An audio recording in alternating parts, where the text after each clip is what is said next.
สบายดีท่านผู้ชมเนาะถือว่าคลิปนี้ก็เป็นคลิปที่บ่าวบุญนำอยากให้ทุกคนได้เห็นในการพัฒนาเนาะถือว่าเกี่ยมต้นรับการทำบุญบานเนาะนี่รถไปตั้งขี้ทรายตามมหินเอาปูนก็เดี๋ยวมาฮอดแล้วเขาจะได้เฮ็ดสั้นเจ้าเนาะบัดนี้เนาะเขาจะได้ก่อสั้นเจ้าไปหน่อยสั้นพระภูมินะพี่น้อยเนาะเดี๋ยวนี้ได้ยินเสียงรถมาละจะได้เอาเรื่องสตาร์ขี้เหงื่อเอาไว้แบบนี้ก่อนรถกำลังขึ้นมาแล้วไปนั่งในรอเนาะนั่งรออันนี้ก็จะเป็นบอลนั่งพักผ่อนเวลา FC มาเนาะมานั่งกินข้าวกินน้ำนั่งพักผ่อนกันแล้วก็เป็นบอลที่จะผสมยาเนาะผสมยาแล้วก็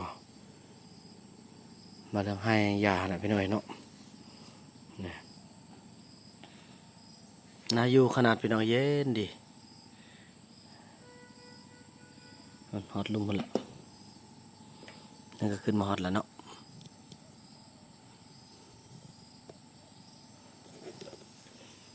เหลือมองรอบข้างก็เป็นป่าไม้อันสวยสดงดงามพี่น้อยนี่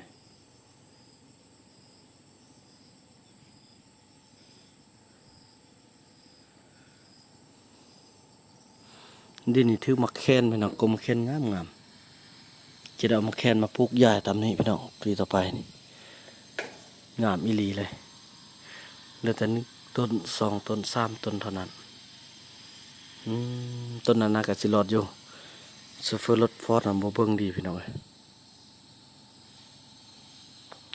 รอตอนต่อไปกันเนาะแสดง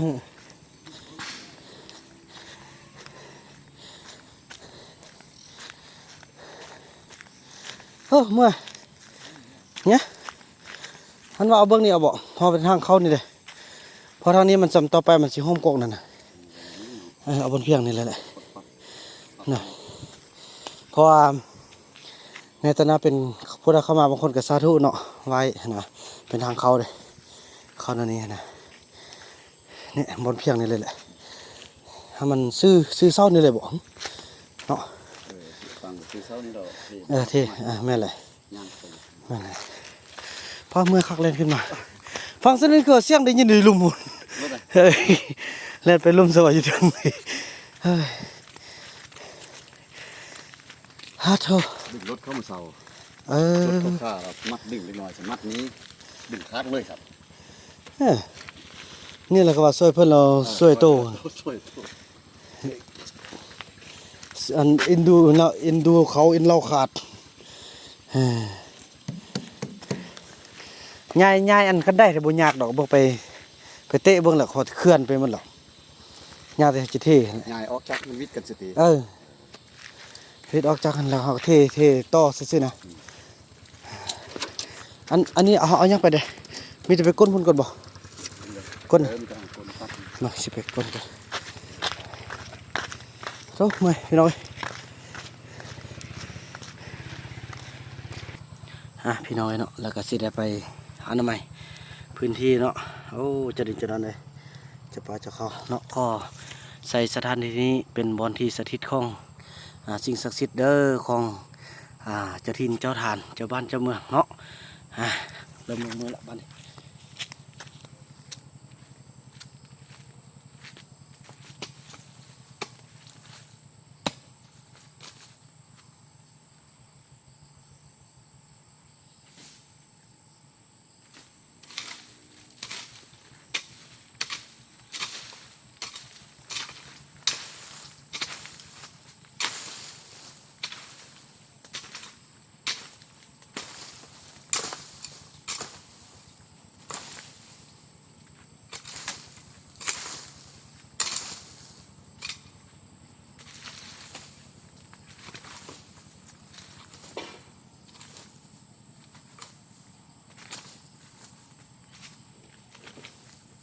แต่เพียงกันได้เนาะเฮาเอาเพราะแต่เพียงกันได้เนาะเฮาเทขึ้นได้เนาะ บ่น่าลงเลิกไล่แล้วเนาะ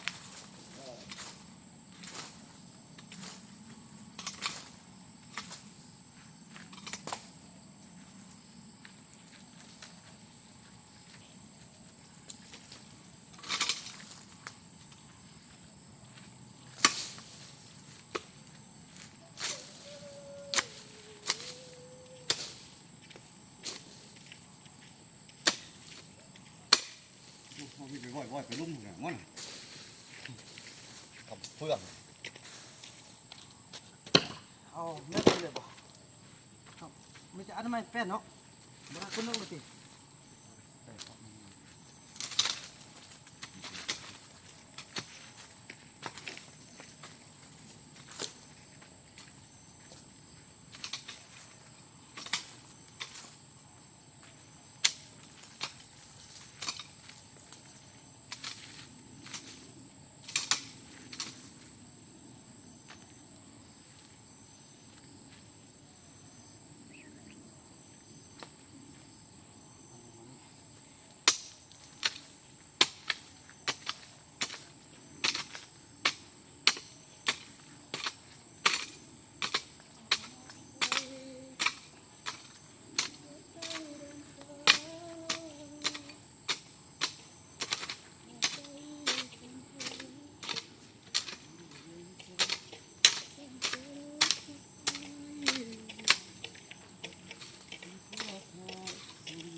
มีกดเอาเลยบ่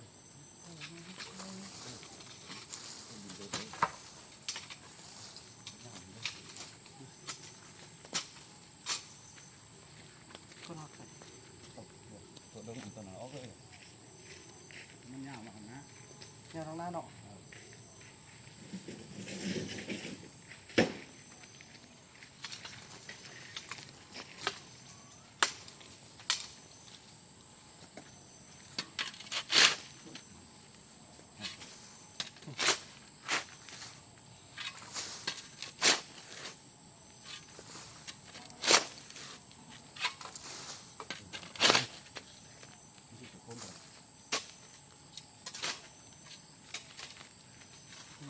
จอมขึ้น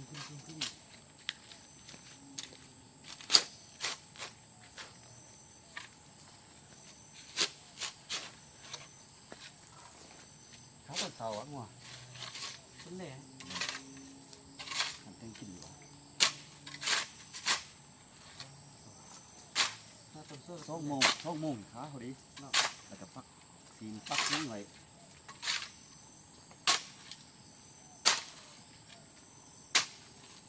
หะซัง บ้านห่อน บางที บ่ได้เขาองค์ก็เอาบ้านเท่านี้ นี่ฮะอุ้งกัน บ่ได้จะมันขาดอะไรนำ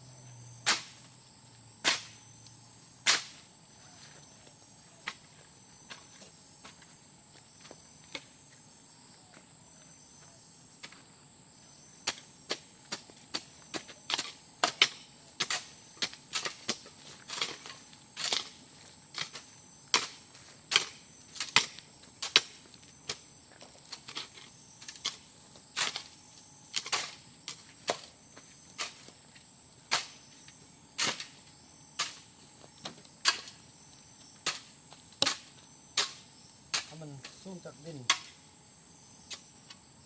ก็ได้เนาะเพราะแต่มันบกเปียกเนาะบกเปื้อนเนาะ เรียกว่าสินะเห็ดห้องเอาหน่อห้องเอาค้างเอาหน่อเฮ้ยเราเห็ดห้องเอาค้างเอา ห้องบ่ได้ก็ได้ที ห้องเอาค้างนี่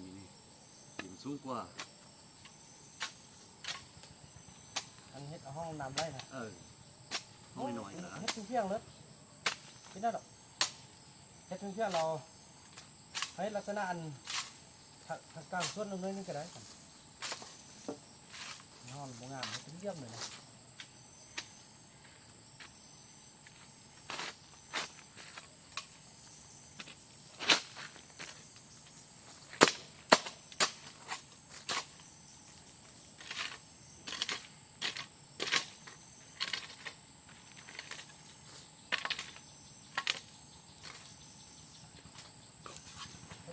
อันนี้จ อมแท้จอมพูดนั่นนี่แท้เลยเนาะ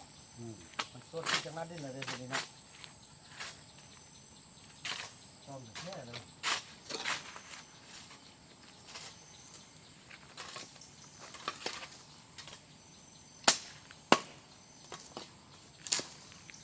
มาเลยใช่ไหมเนาะ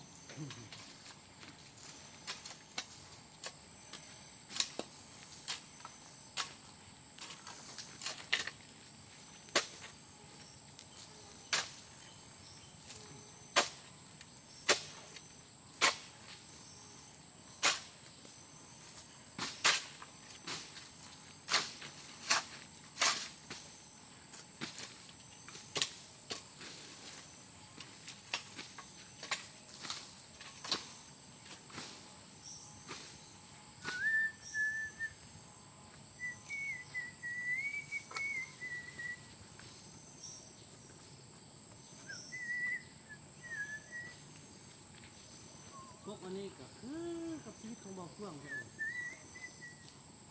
หักหน้าหักนั่งหักแต่กระโปรงเลย แคนปุงนี่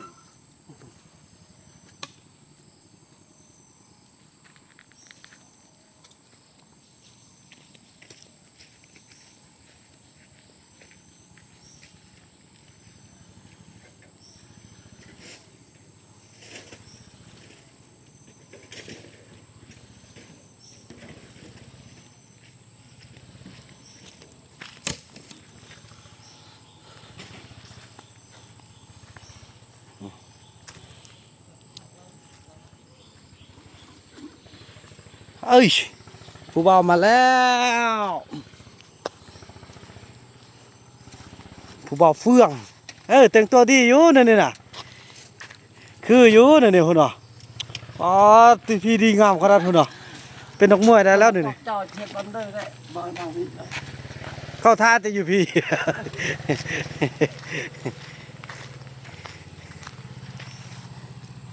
เอ้ยฮะเฮ็ดบ่ทางเข้าหั่นนี่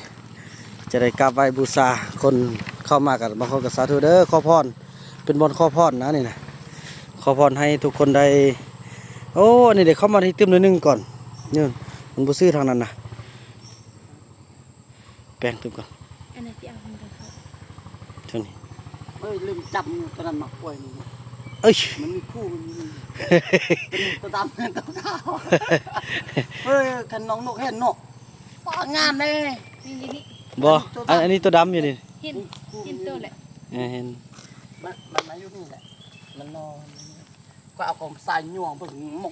มงเลยสีดำก็มีสีเหลืองสีเขียวไปปัดแล้วไปย่าเอาซ้ำตัวนั้นก็ แต่ตัวนั้นน่ะเป็นงูเพือกงูขาว อันตัวนั้นไทยป้อเกิดมาท้องแม่ไปได้เห็นเลยหาเห็นซอยน้องเขาเห็นนกบักงามๆนะมันก็ไปแหละตัวนี้ตัวสีดำอันนี้ตัวสีดำเมื่อเขาเห็นมันนั่นแต่ตัวสีขาว เข้าอ่อนรอดเลยเป็นงูเพือกแท้ๆ มันคือแน่นั่นเลยเนาะ คือแบบนั่นเลย คือสีขาว บ่แม่นสีนั่นน่ะเนาะบ่แม่น มันเป็นสีเพือกนะคือน่ะ งามก็สียาวก็ยาว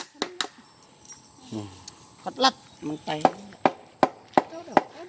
พี่น้องเอ้ยเนาะว่ากันจังซั่นเบื้องต้นต่อไปเดี๋ยวพี่น้องว่า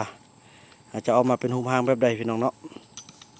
คลิปนี้บ่าวบ่นำขออนุญาตจบคลิปกันสักนี้ก่อน เอาเป็น เราพ ทาง บ หลั กั ง นใหม่ ตัวนี้ก่อน ในคลิปต่อไป คลิปนี้บ่าวบ่นำขอกล่าวคำว่าสบายดี